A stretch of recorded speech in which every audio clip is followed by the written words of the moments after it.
vamos explorar dois pilares centrais do cristianismo: Aham, o Evangelho da Graça e o Evangelho do Reino. é isso aí. Pare-se para descobrir conexões surpreendentes entre o Antigo Testamento e a estrutura da igreja. Verdade. E como aplicar essas verdades no seu dia a dia. É isso aí.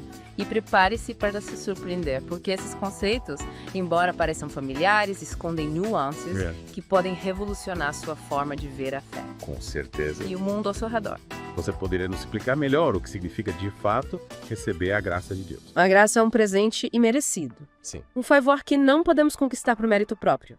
Imagine que você está se afogando em um mar de pecado. Nossa. E, de repente, Deus lança uma corda de salvação. Isaías 64,6 usa uma imagem forte para ilustrar essa ideia.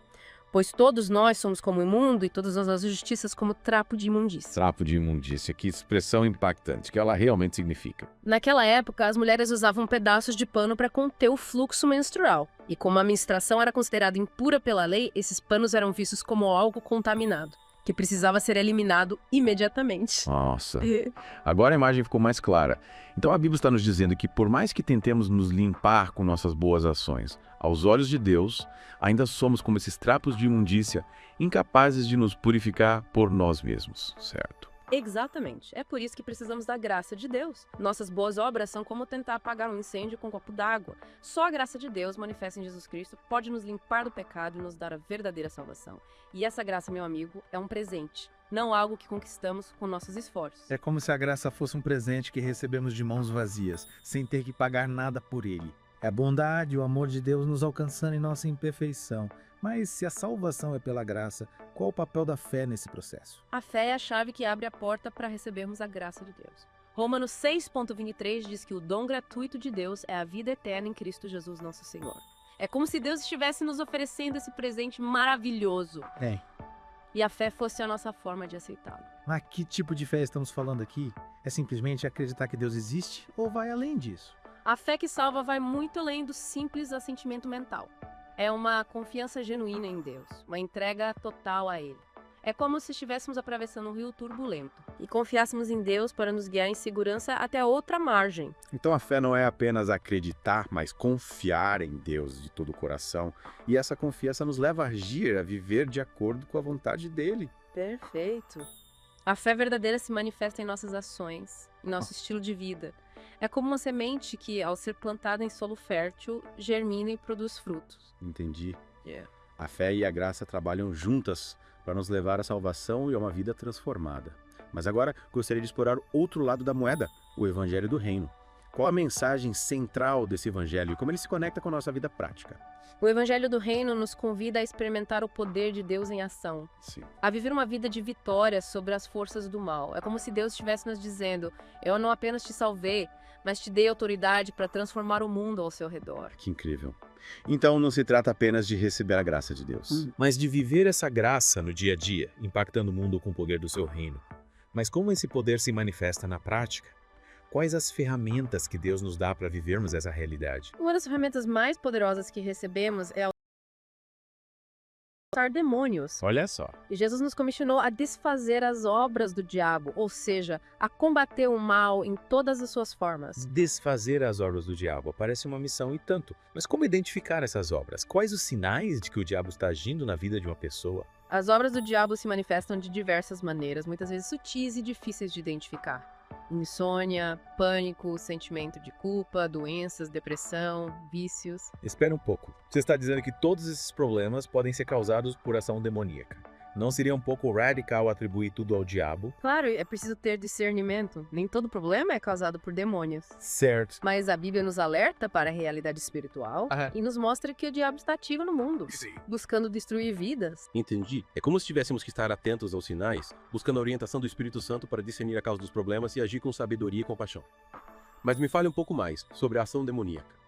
Como ela se manifesta e quais seus efeitos na vida das pessoas? A ação demoníaca pode se manifestar de formas variadas e muitas vezes sutis. Imagine, por exemplo, uma pessoa atormentada por insônia constante, sem causa médica aparente. Ou alguém dominado por um medo irracional que paralisa sua vida. Essas podem ser manifestações da opressão demoníaca. E como podemos diferenciar esses problemas de questões emocionais ou psicológicas? O discernimento é fundamental. Uma conversa franca e acolhedora com a pessoa, buscando entender a raiz do problema, pode nos dar pistas. É importante observar se há um padrão de comportamento destrutivo, pensamentos obsessivos, resistência à palavra de Deus ou até mesmo manifestações físicas inexplicáveis. Mas como podemos ajudar alguém que está sofrendo a opressão demoníaca? Qual o papel da libertação nesse processo? A libertação é um ato de amor, que visa libertar a pessoa do jugo do inimigo e trazê-la para a luz de Cristo. É importante lembrar que o objetivo principal da libertação não é punir os demônios, mas libertar as pessoas que estão sofrendo sob o seu jugo.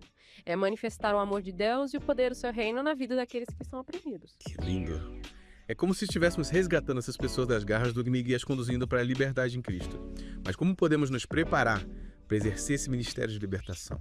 Quais as atitudes e conhecimentos são necessários para realizar essa tarefa com sabedoria e eficácia? Em primeiro lugar, é fundamental ter um coração cheio de amor por Deus e pelas pessoas. O ministério de libertação não é para durões ou justiceiros, mas para aqueles que, movidos por compaixão, desejam ver as pessoas livres do sofrimento. Ou seja, não se trata de uma batalha contra o diabo, mas de um ato de amor para com aqueles que estão sendo oprimidos por ele. E além do amor, o que mais é importante para exercer esse ministério? A chave para a libertação é a autoridade que há no nome de Jesus, Marcos 16,17 nos garante. Estes sinais seguirão aos que crerem. Em meu nome expulsarão os demônios. É importante destacar que essa autoridade não é exclusiva de pastores ou líderes, mas está disponível a todo aquele que crê em Jesus. Que notícia maravilhosa! Então qualquer crente, independentemente do seu título ou posição na igreja, pode expulsar demônios em nome de Jesus. Isso nos mostra que o poder do reino está ao alcance de todos nós. Com certeza. E essa autoridade se manifesta quando confrontamos o mal com fé e ousadia, declarando a vitória de Cristo sobre as forças do inimigo. Mas imagino que essa autoridade deva ser exercida com sabedoria, certo? Em quais situações a libertação se torna ineficaz ou mesmo impossível? Existem algumas situações em que expulsar demônios se torna inútil, por exemplo, quando a pessoa não quer ser liberta. Às vezes a pessoa está tão acostumada com pressão que a vê como parte de sua vida e resiste a qualquer tentativa de mudança. Entendi. É como se a pessoa estivesse agarrada ao problema e não quisesse se desfazer dele mesmo, que isso lhe cause sofrimento.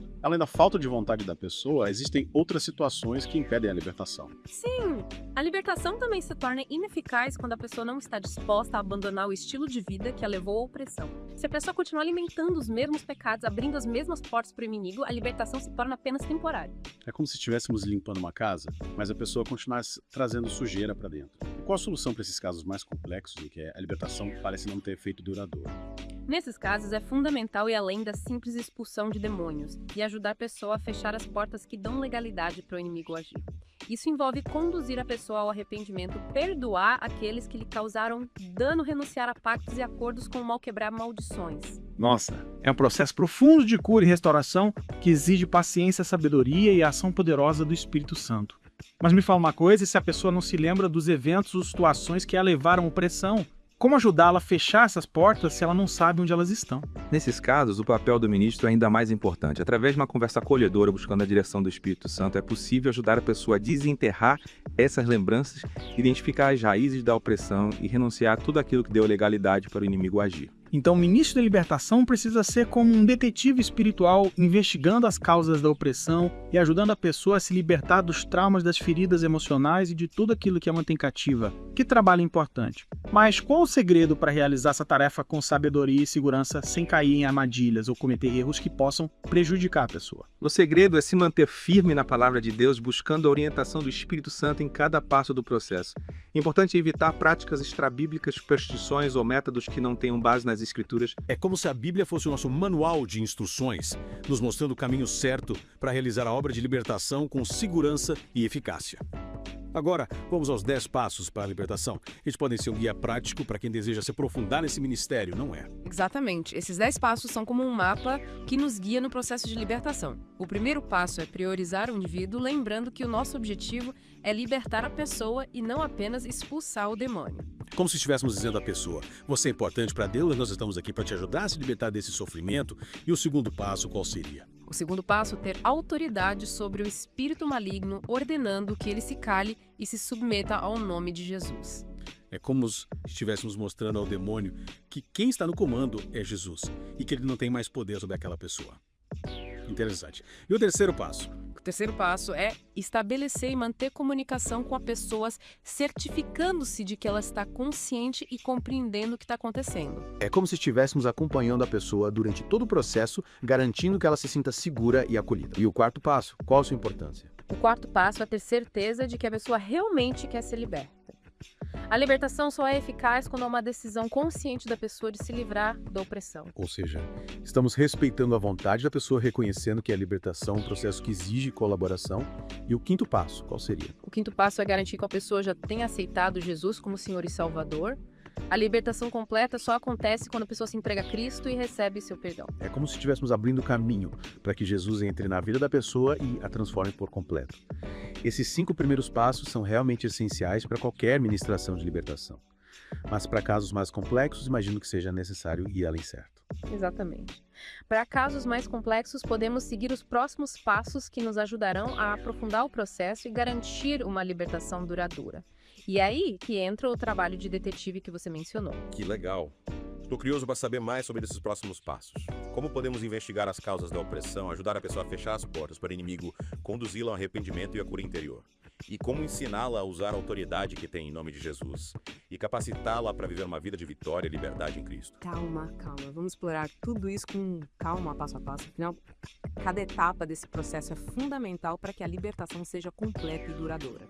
E para que você, nosso ouvinte, possa compreender melhor como auxiliar alguém que precise de libertação. Então, pessoal, preparem-se para a terceira parte do nosso mergulho, onde vamos desvendar os 5 passos restantes e descobrir como conduzir o processo de libertação com sabedoria, amor e poder.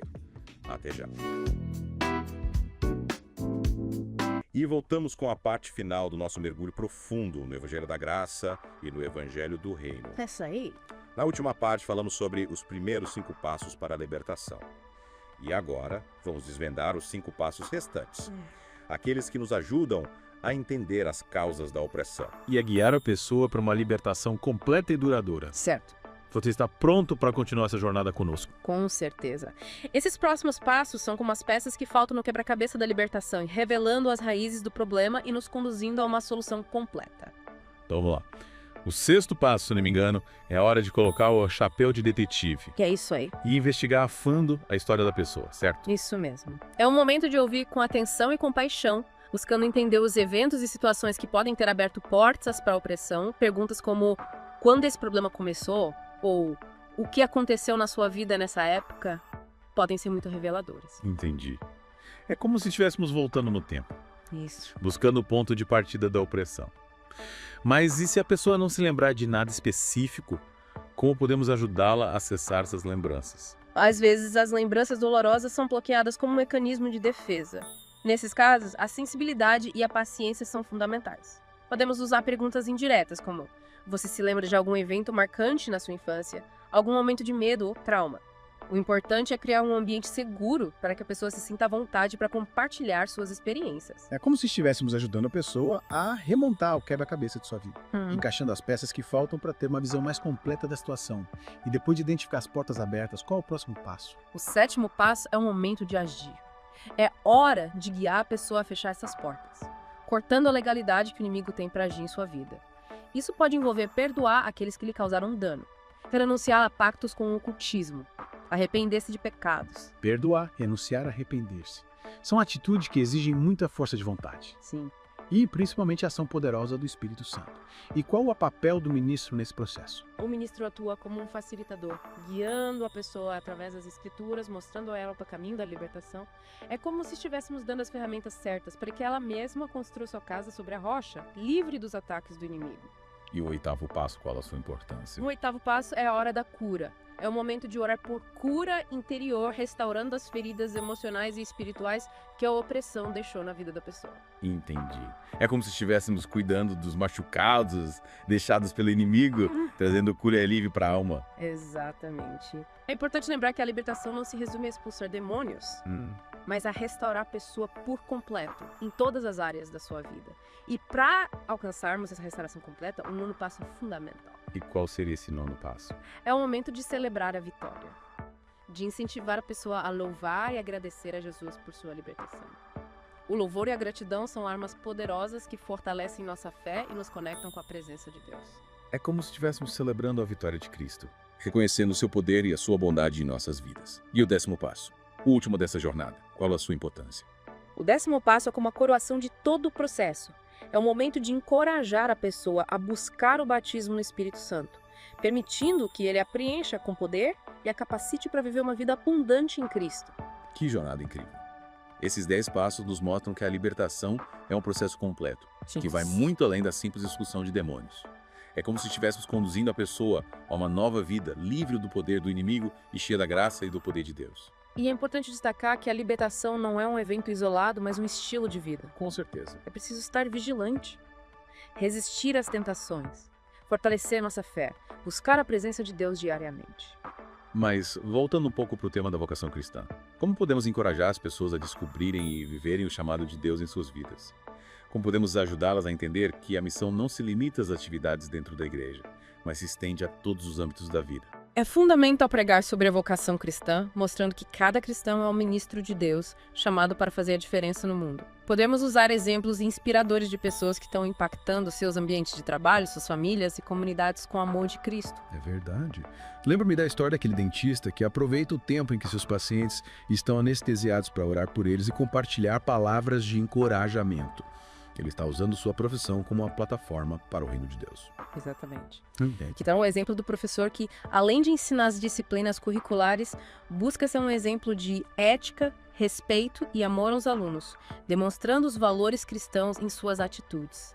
Ou do músico que usa seu talento para compor e cantar músicas que levam as pessoas a adorarem a Deus. São exemplos incríveis de como podemos integrar nossa fé em todas as áreas da vida, usando nossos dons e talentos para servir a Deus e ao próximo. Esses exemplos nos mostram que a nossa vocação pode se manifestar de inúmeras maneiras, usando a criatividade, a ousadia e a sensibilidade para levar a mensagem do Evangelho a todas as pessoas. Que inspirador! Ao longo desse mergulho, exploramos a beleza e o poder do Evangelho da Graça e do Evangelho do Reino, aprendemos sobre a importância da libertação e descobrimos que cada um de nós tem uma vocação especial para servir a Deus. E que essa jornada nos inspire a viver uma vida com propósito, guiados pelo amor de Deus e pela sua palavra. E que possamos ser agentes de transformação no mundo, Isso. levando a luz de Cristo a todos os lugares. Amém. E é isso por hoje, pessoal. Esperamos que tenham apreciado este mergulho profundo. Até a próxima. Fiquem ligados para mais explorações instigantes aqui no The Deep Dive. Até mais.